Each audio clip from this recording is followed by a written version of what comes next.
So this workshop is about storage utility. So it's a follow-on from my sort of first two-ish talks earlier today over there. I don't have any plan for this. We could sort of start as Q&A. If you want to put my slides up from earlier, I'm happy to go. We can get my earlier slides back up and we can use them as jumping off points. But I don't have a plan except to sit. I guess it's harder for us to sit much closer, but this is probably close enough I think we can. for open discussion. Because like these tables, you can just do. I don't want to invoke too much logistics. So, like, I guess my starting point would be like Q&A following on from discussions. Yeah. So recap. I'll skip this thing.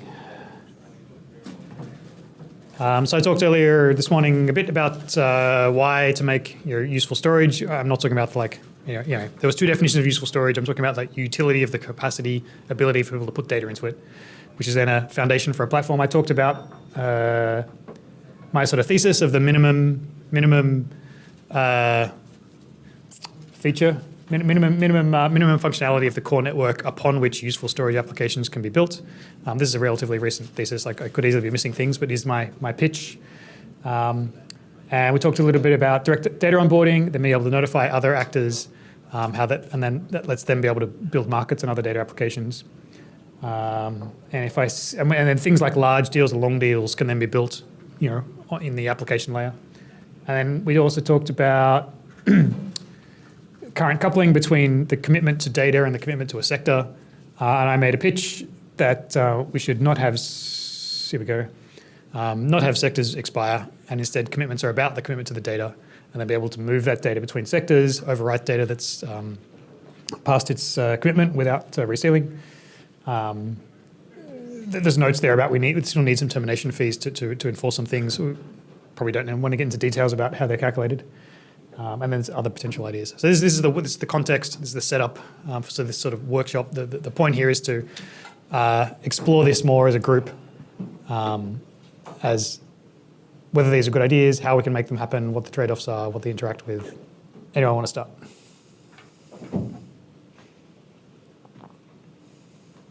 I think the main thing would be to align on like what we think about CC capacity. Like ultimately, today CC capacity is kind of being ignored because it's not rational. Right. And we are kind of giving the option to the SP to decide like whether they want to commit capacity or not.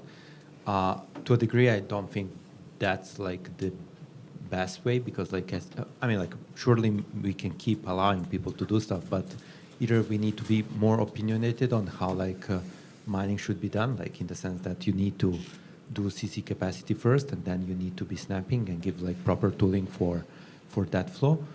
Because today what we are getting is first a big coordination problem where as a SP, I'm waiting for the data to be here before I start sealing. So there is a big cost in all the hardware that is actually waiting idle for me being able to seal, to actually seal the data, which is waiting for the data, so the data is actually blocking, and the liquidity is also often blocking. So I'm waiting for multiple things, and basically having hardware that is not utilized, for which I most likely have OpEx that I need to pay for rack space and stuff like that. So, and also thinking more broadly about CC, can we make CC super long term? If we look at the cost of CC today, even from the pledge standpoint, that's not too big. So I know for 100 petabyte, we are looking at, maybe 100,000 fill or something like that. And the 100 petabytes is a lot. If you look at how much the hardware is, can we have people commit maybe forever for that pledge to be in the CC, but the capacity is there? Maybe that is also a good source of potential long-term alignment with providers. Yeah, you mentioned one thing about the sort of the two-stage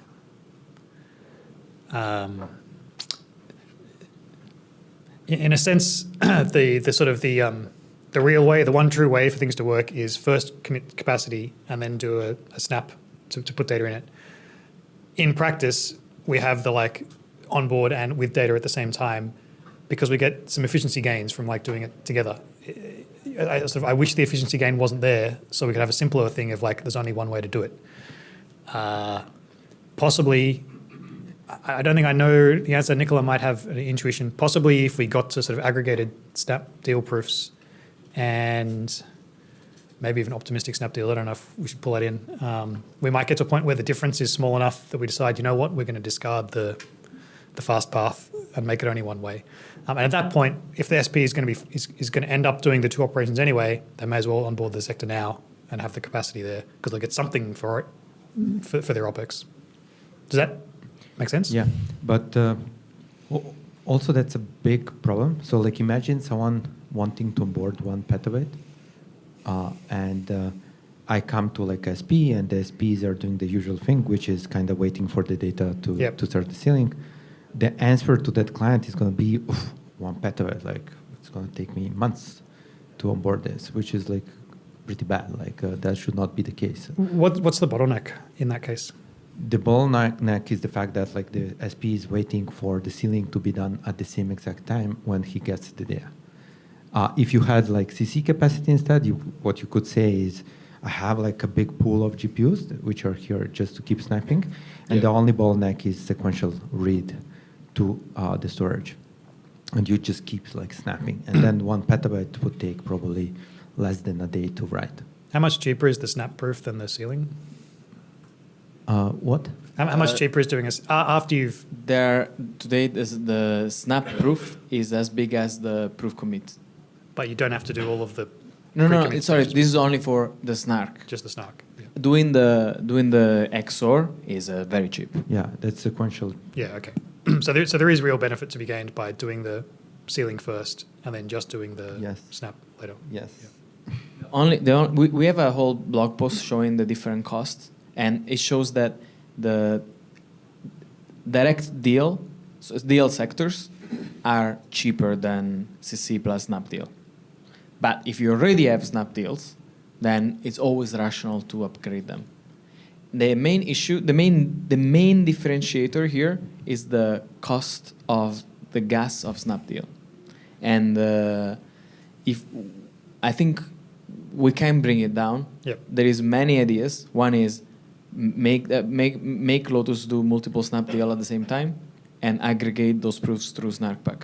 Yep.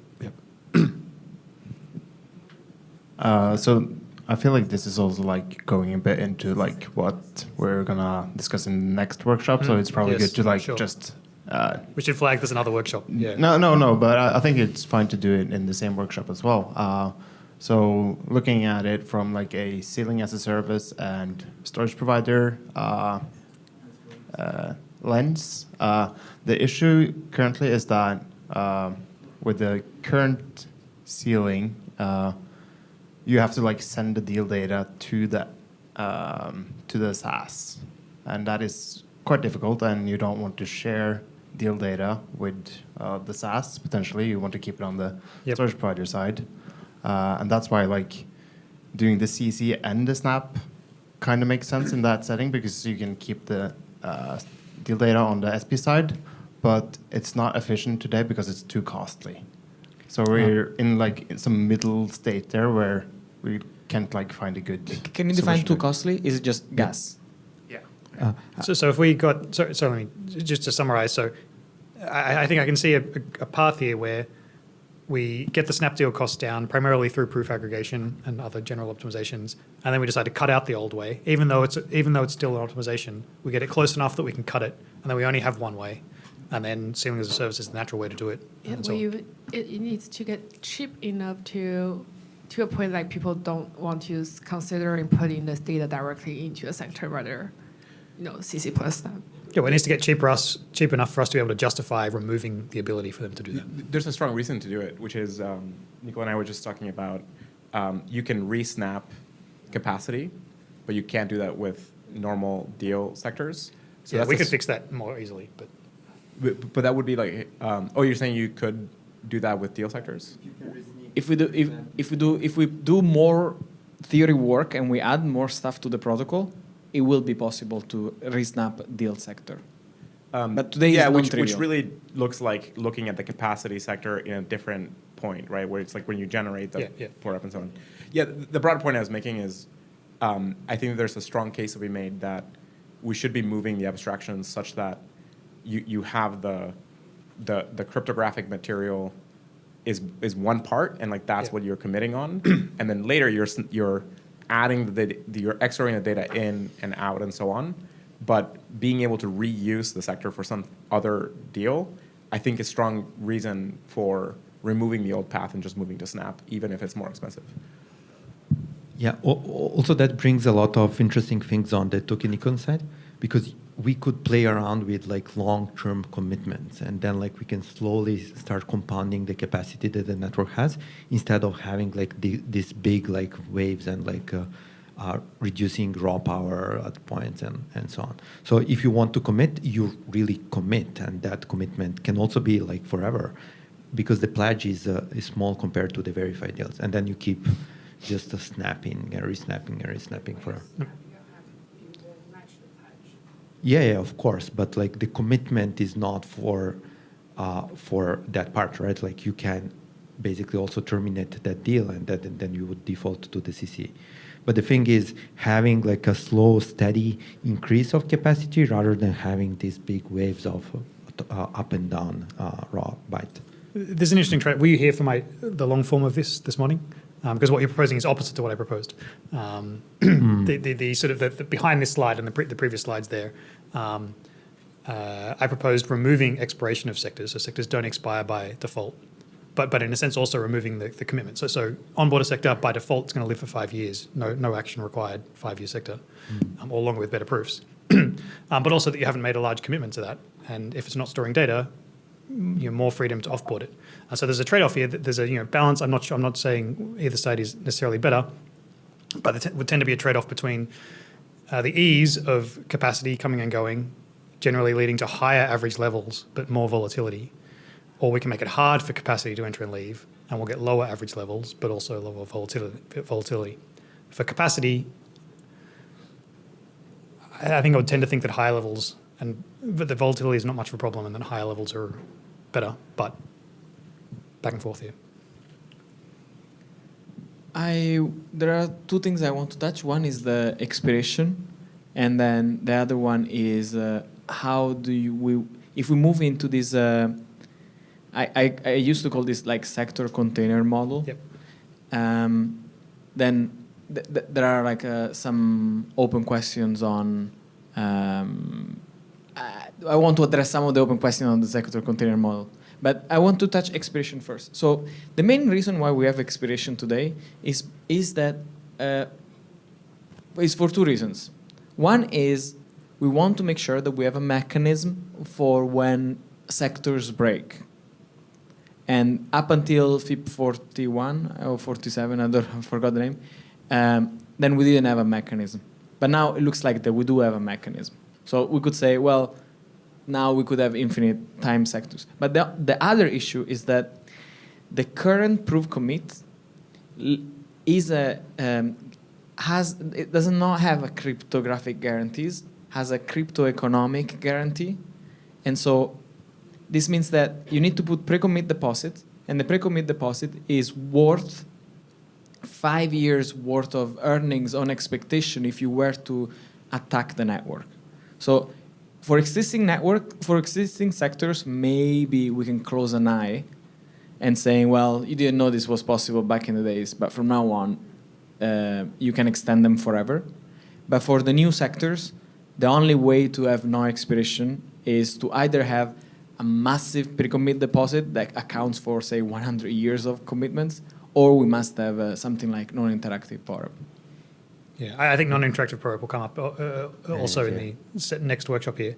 I haven't done the numbers on this, but I have an intuition from other numbers I've done. I actually think there's a good chance that a terminal pre-commit deposit is not that high because of the decaying block rewards. Right, so I did this when I was doing the shortfall analysis. I was looking into like future returns and how much your pledge, payback, and so on. That like the return in the 5th year, the sector's earning nothing compared with its first year. That is true, assuming constant Filecoin price. I don't know what will happen to the price, but maybe 99 years is the main network for storage, and I think that's something that it would be very difficult to account for. But yeah, and what I'm saying is maybe it's as easy as you're saying, but non-interactive POREP will remove this problem. Yeah, sure. I mean, that's probably the right way. And it's kind of cheap today, anyways. Something to make sure to keep in mind is that there's a set of abstractions that are expressed in the protocol today that are a subset of the possible set of abstractions that might be there. So, for example, a sector today really represents provable capacity. It's not just raw capacity, and that provable capacity has an expiration because of the POREP that you're using. But if you could define the abstraction such that you could roll that, you could have like a no sector expiration, and when you should roll up the sector to re-encode it or reprove it with a new POREP or something like that, that just becomes an operation that you do on top of the sector. And so you have no sector expiration, you might just have a deadline by which you have to recommit to the data or something like that. One other thing here is these objects aren't fungible in that their location on the internet matters. And so their location and their distance in latency to other objects is something to take into account, in that a CC sector in different parts of the world is not the same thing. And so as we're kind of thinking through redrawing the abstraction lines, in some distance, once we have things like proofs of location, being able to have capacity in a specific location will be more valuable than in other specific locations. And so it may or may not be valuable to get rid of like the sector abstraction or not, right? So for example, you could go in a version of the world would have, we used to talk about this, of like having just one array of storage per storage provider, actor, with just offsets, without having to think of them as separate sectors, variable length storage array. But that assumes that entire unit is the same everywhere. But it might not be, because today people are using the same storage provider actors with physical storage in different locations. Mm-hmm. And so we need to preserve some abstraction somewhere where you at least can identify the location of that commitment to data. Yeah, makes sense. I've ignored geographic non-fungibility here, but that's not to say it's not important. It's just we don't have anything yet to tie it to. But probably it's going to be on the consensus, right? Probably it's going to be on the consensus layer. You may want to do this because... Yeah, probably it's going to be on the consensus layer. Like, it depends on how like proof of location is done, but like if you have like a super small block time, and that's kind of how you're making sure that you don't have people that are like kind of trying to send stuff from like very far away. So then it's going to be like a separate like state for like proofs of the location of storage of the storage itself are probably going to be encapsulated in its window post thing, the thing that's proving it's still in that location because it must be X milliseconds away from this timestamp source. And it all gets rolled up and goes up to the power table. But really depends on how that is implemented. Maybe one thing that I noticed very frequently, when we say it's cheaper or not cheaper, we often like ask SPs, and SPs often are not really precise. So let's keep that in mind, because like often SPs will tell you that it's irrational to do CC and stuff, and of course they don't have all the context that we do. So even for snapping, some SPs are actually doing that, and they are already aggregating. And actually right now that's often like very rational for them, but that's just one big SP. Actually, if you look at the messages on chain, there is one guy. How are they aggregating? It's not supported in the Just protocol. batching. Oh, batching. Yeah. Okay, cool. Oh, yeah. Is this a good time to ask question about DDO or? Yeah, it's a fantastic time to ask questions about direct data onboarding. DDO, direct data onboarding, is a FIP Alex has been working on for a while, and is something we're just targeting NV21. I don't know if we can make it or not, but anyhow, for people who doesn't have context, basically we are enabling people to put data directly into the sectors. Doesn't have to. F05, this built-in storage market is still going to be there for people who love the market functionality provided by storage market. They can still use it. However, we are enabling a new flow that people who doesn't necessarily need F05, they can work with storage provider to still onboarding their data. All the new flow supports verified data as well. So what that looks like now is a client will make an allocation of data cap to a piece of data, and then they send that piece information to the storage provider, and storage provider will just commit the data into the sectors upon proof commit. My question here, not like question, I just want to raise a discussion point I have been hearing a lot, offline. So in the old world, because everything is onboarded before, you have to send a public storage deal message to get your data onboarded, right? In that message, you do have the client information, which is the address of the people who want to store the data, and also the COMP, the PCID of the data you want to store. In this new world, if people don't have, we don't have that visibility on chain anymore, in the state, we are not storing COMP anymore if you decided to not interacting with F05. The only visibility that you... If you decided not to use the built-in market and decided not to have it verified. Correct. Decided to not make, if you don't have data cap and you decided you cannot use that, we don't have that COMP in the chain state. Two questions I have. First is I heard people are raising that can be problematic because now we are losing the visibility into all the pieces stored in the network. Yes, if we want to gain that visibility back, we have to build more tools to actually having basically indexing the messages and getting that information abstracted from all the messages. The second question I have is around Steven. I think IPS Force has raised in the FIP discussion is right now we are now storing COMD in the chain state. However, is COMD more useful to build applications on top of the network protocol, or should we actually be storing COMP so that data application can be easier built in and interacted with the built-in actors? So the first question maybe to Huang, because I think you are one of the person raised the COMP visibility.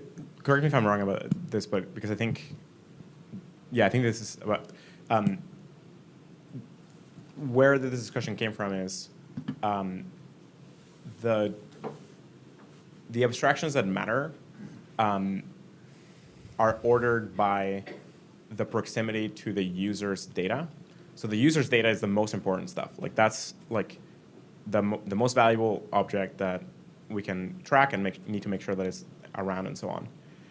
Then the next after that is the deal, because that expresses the relationship between the user's data and their choices about how that data should be stored and tracked and so on.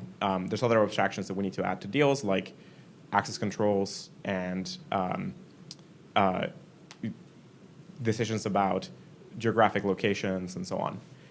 There's a lot of discussions that a number of us are having about how the deal abstractions need to change in order to be able to express all of these kinds of requirements and to make that metadata composable, so you can have sets of deals, or you have composable deals, or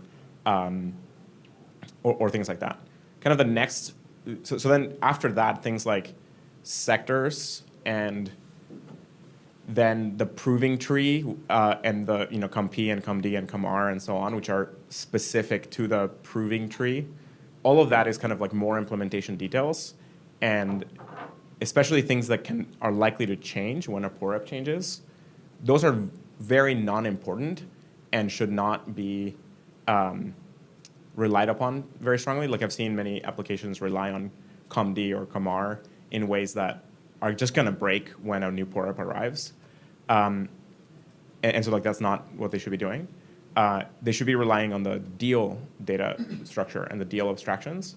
And so I think where this discussion started is really making sure that the user's data and the deal abstractions are preserved, and the mapping from the deal abstraction to precisely the physical location of the data storage that is storing that deal is preserved. And so that is like key constraints that we need to maintain. I don't know. Is that what you were trying to? Okay. Yeah. I mean, that all makes sense. I also agree that clients, as in actual humans, should look to the market actor. Currently the built-in, in the future, hopefully many others, as their interface to as their abstraction to what's going on. If the market should maintain state as to whether their deal is being satisfied by a storage provider somewhere. And if an end user is looking for confirmation that their data is there, they should generally look to the market contract and take its state, and that can abstract over some other things, like if the data moves between two sectors, the market needs to keep track of that in its confirmation. But why the market? Why isn't this just market independent?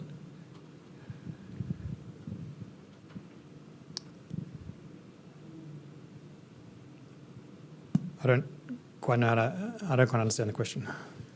Like a client storing some data with Filecoin needs to have some general abstraction for knowing how to represent the data and the metadata associated with that data that can work with many different kinds of markets. But that abstraction should not be specified by the market. Oh, okay. I mean, you can say even more abstract than that, and that's fine. Which really boils down to like preserving that mapping somewhere else, meaning the deal data structures should be a set of data structures.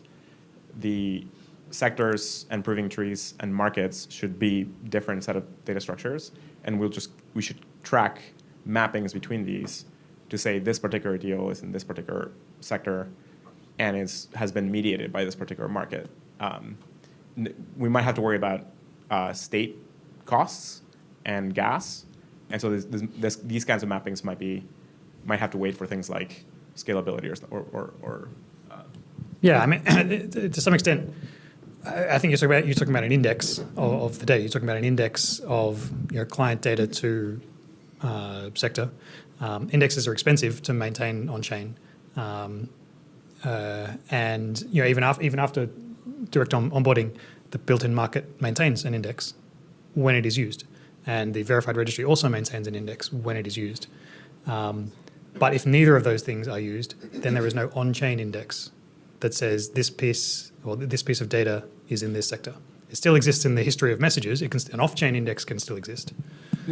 But we need to make that stuff computable directly on the chain through smart contracts. I understand that things are expensive today, but we're moving to it's kind of like the same argument as don't have deals on chain in the first place, or don't have sectors on chain in the first place.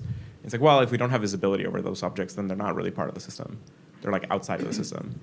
And so the programmability and the visibility of what is a Filecoin object has to be tracked by Filecoin itself in the state tree. Now the state tree, we need to scale it so that we can do this cheaply, and maybe maintaining those indices should be gated by scaling it first. But if we just leave it in the messages and we don't put it in the state tree, then that's not addressable by the computation on chain. Yeah, not until we add state history access primitives. But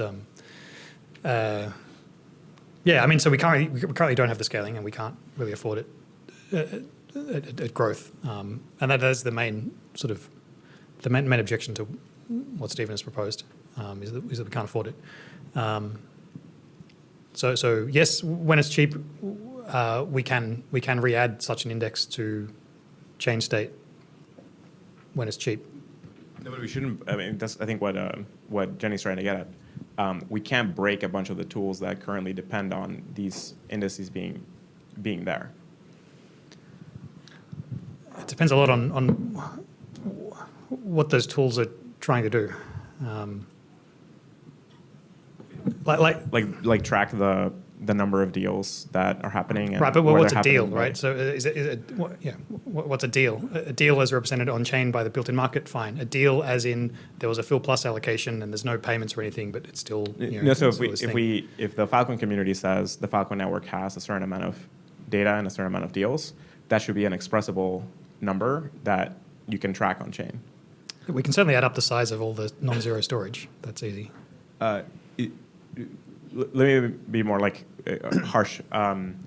If it's not an object that's tracked on the chain, it's not on Filecoin. Or it's like it can be tracked and influenced by Filecoin, but it's not on and addressable by and programmable by FVM smart contracts, and so it's like not really on Filecoin. Yeah, okay. It's not addressable by Filecoin smart contracts. Yeah.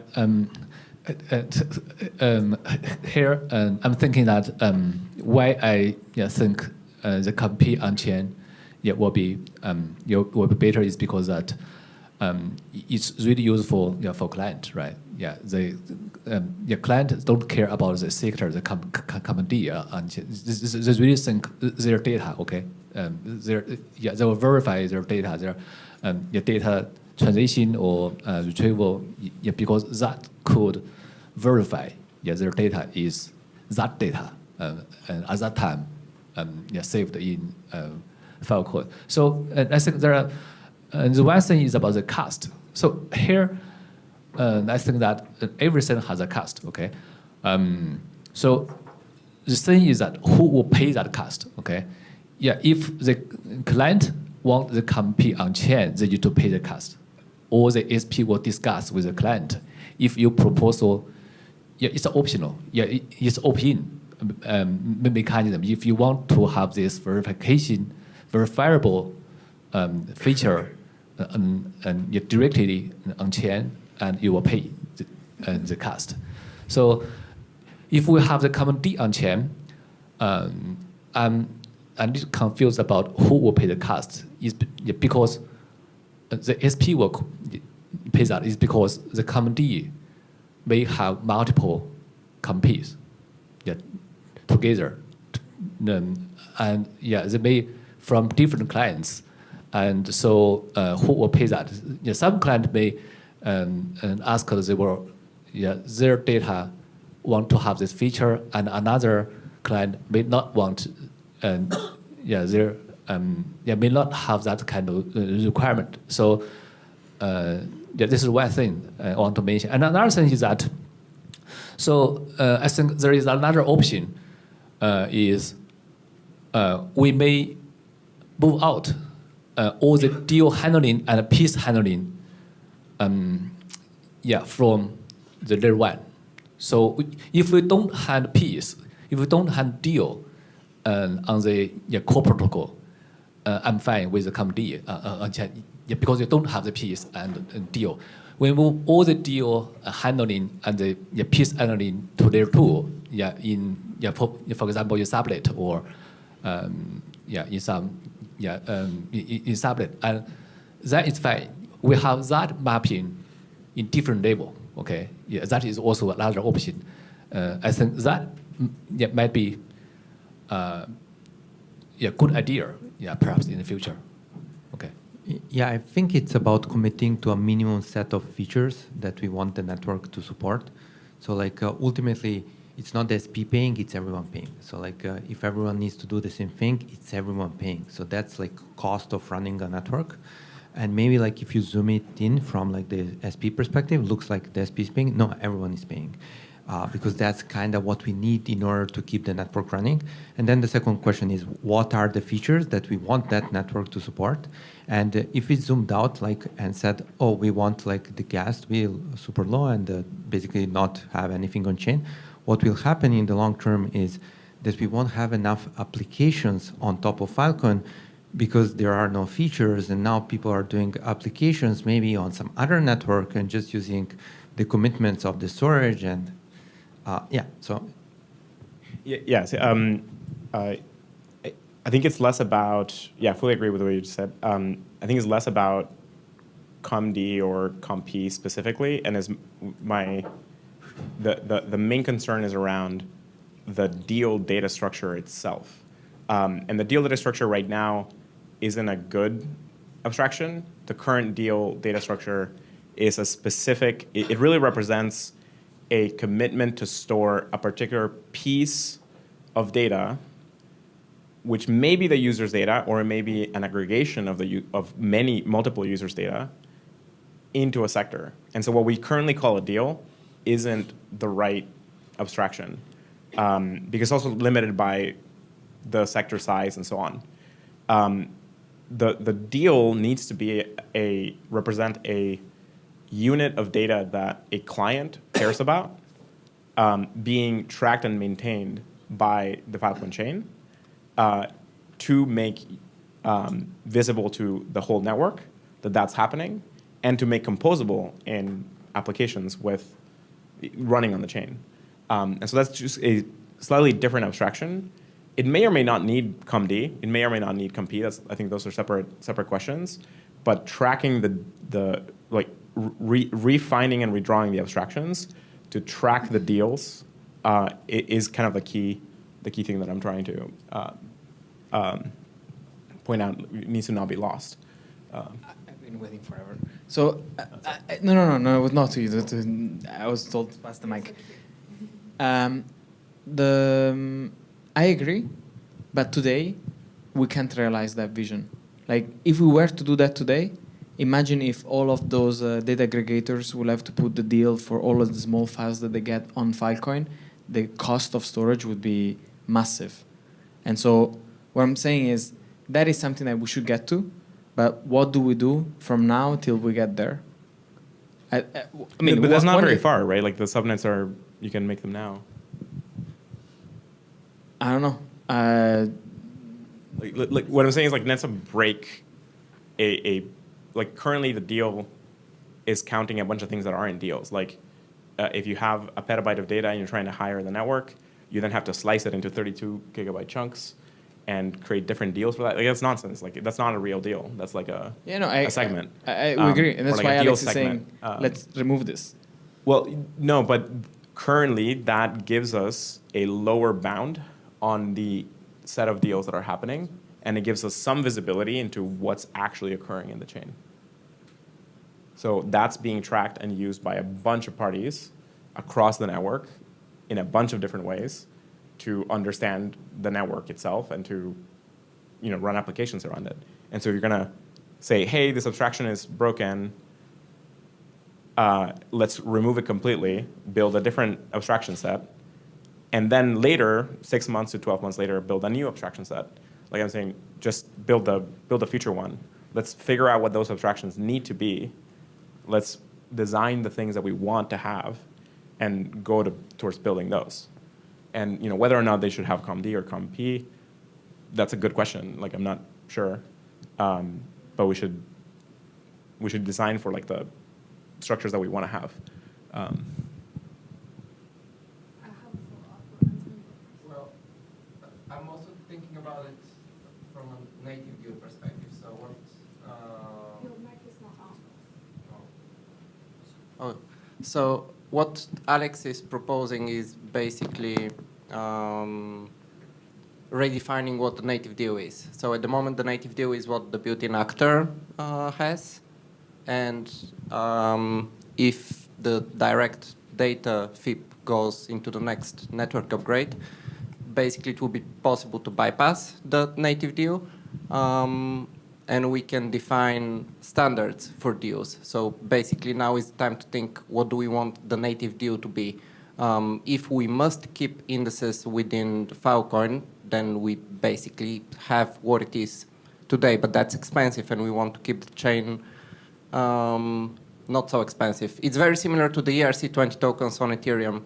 It's very easy today to say how much Ether there are in a single account, but it's very difficult to say what are all the tokens that an account has, because you have to go to every individual token contract and check the balance for a specific address. It's very similar with deals. It's on-chain. You can do it. No, just you have to iterate every single token contract. It's not even well defined what is an ERC20 contract. I mean, you can look at it and say yes, but then something that doesn't implement some methods or has some internal state that's different. This is not a clear boundary. And that's what you're proposing to be done with deals as well. I mean, it will be very difficult to say what are all the PCIDs that Filecoin keeps if we move to that kind of world. We would need to know what are the contracts, what are the markets that keep those PCIDs. No, I'm not proposing coming up with a bunch of different abstractions. I'm saying let's come up with one abstraction for representing a deal and one way of maintaining a mapping. And that's it. Like NFTs, there are many registries, and they all implement the NFT standard, but there are many registries. And I think that's where I think that we will move towards. Maybe we are on the same page. No, I think we're saying very different. I think all of us are saying different things. Okay. Can we make the sector abstraction more powerful to contain stuff that you need from deals today, and then just refine like deals, I think this part should not be part of the sector abstraction. I think the deal things and the sector things should be. Yeah, but what you're doing with deals today is mainly things that you need to do in order for the sectors to be like. That's the problem.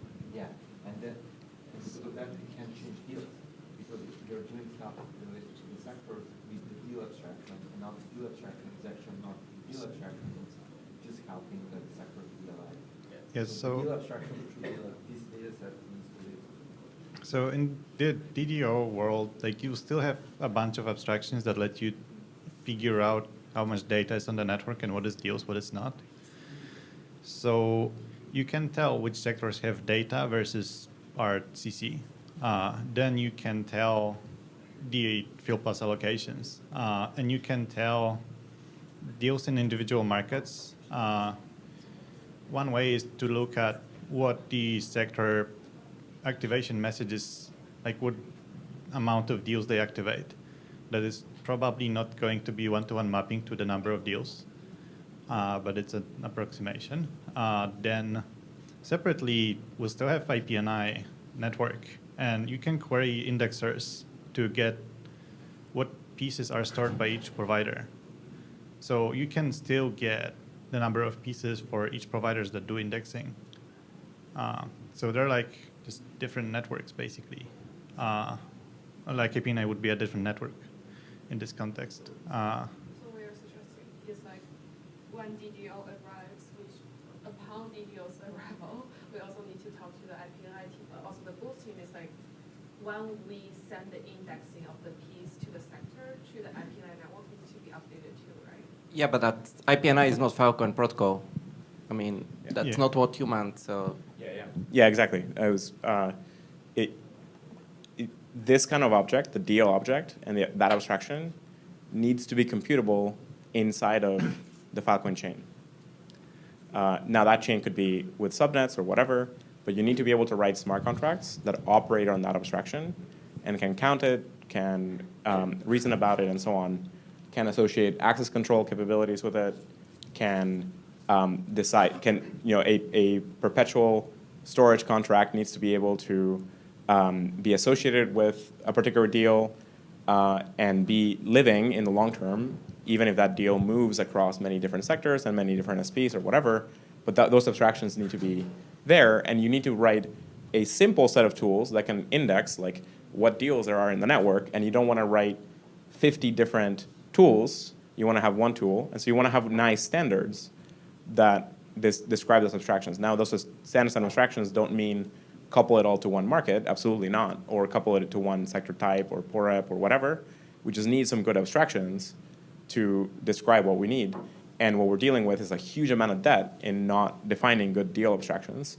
So I think that what we're getting at is let's craft what you're saying is like, let's figure out what those abstractions should be and then swap into that as soon as we can.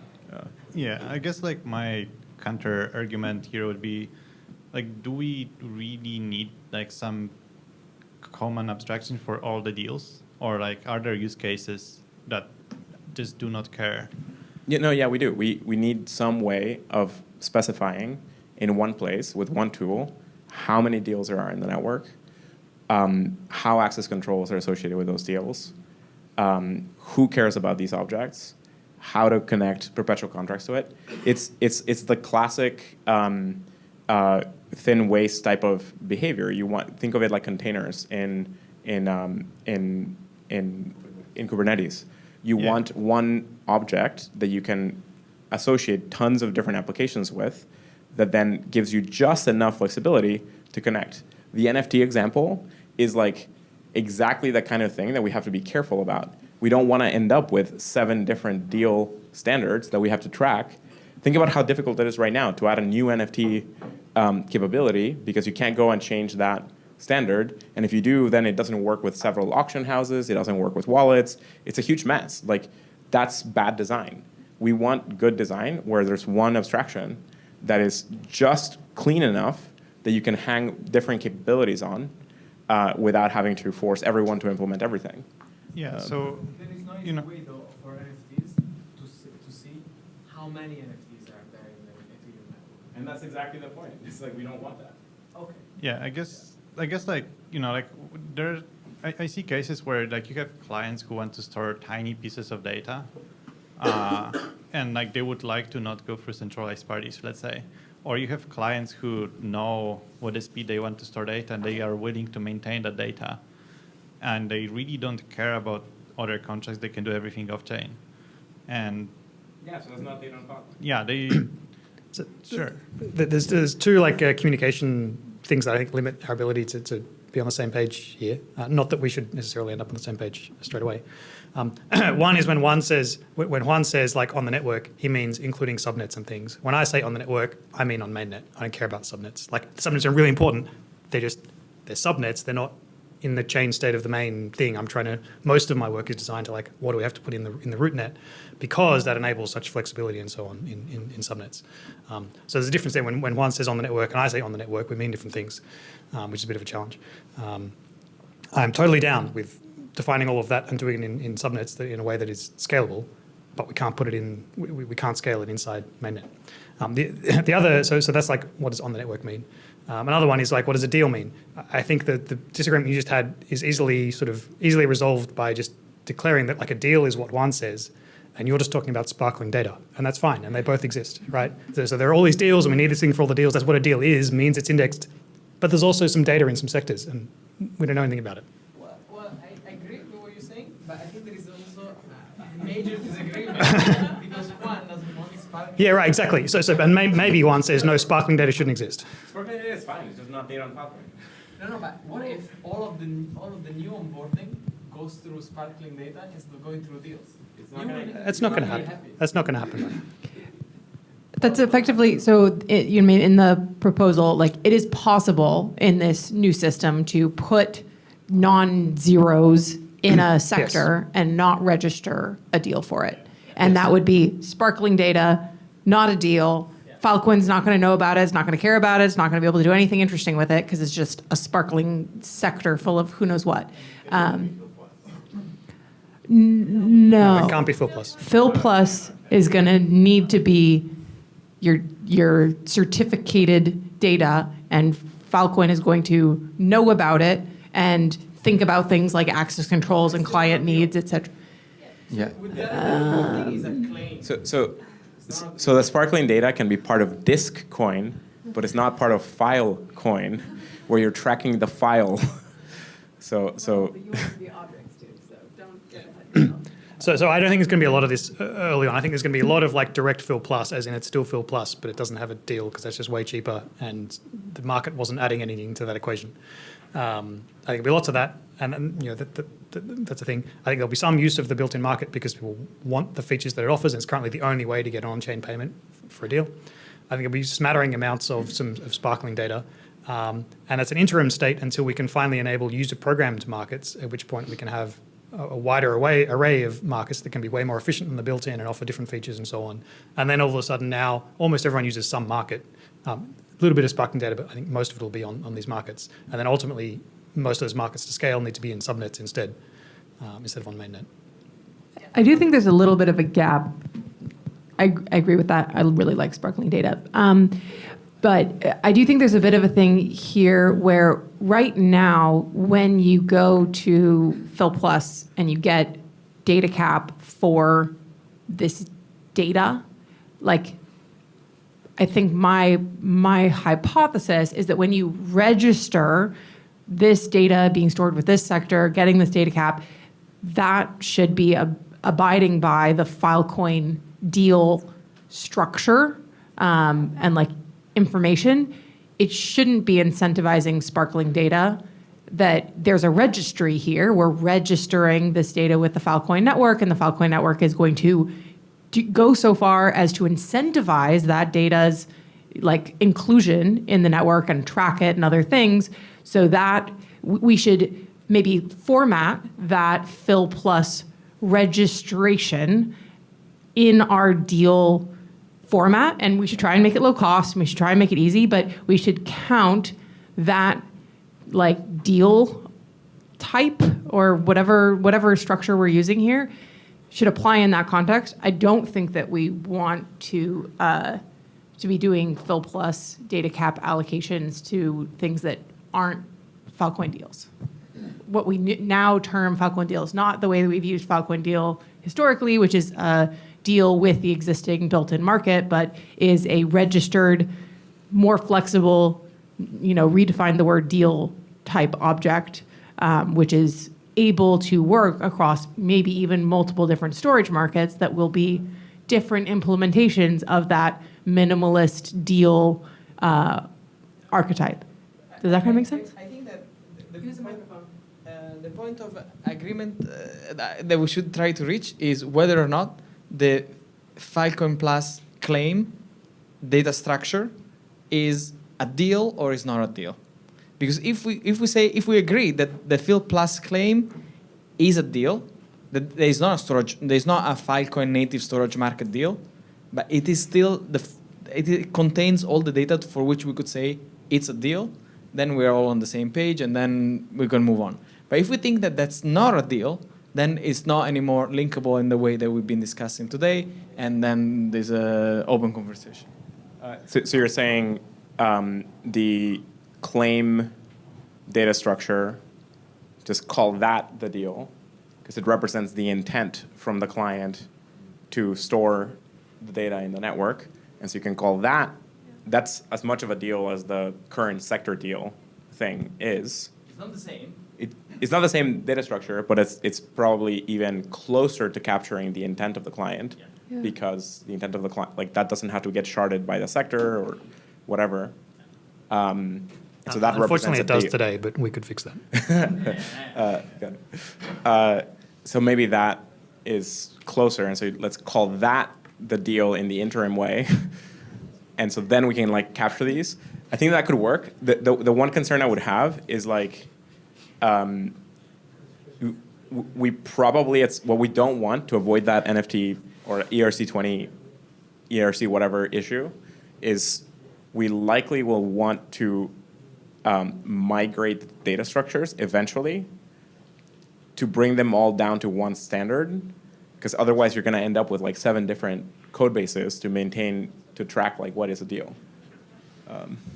I will say, when Anor first told me about this data onboarding thing, I was like initially really worried. I was like, oh my God, how are we going to know the data stored in Filecoin? Like, Jesus Christ, we're never going to be able to see anything. And he's like, look, like 99% of all the things you care about is in the registry claim.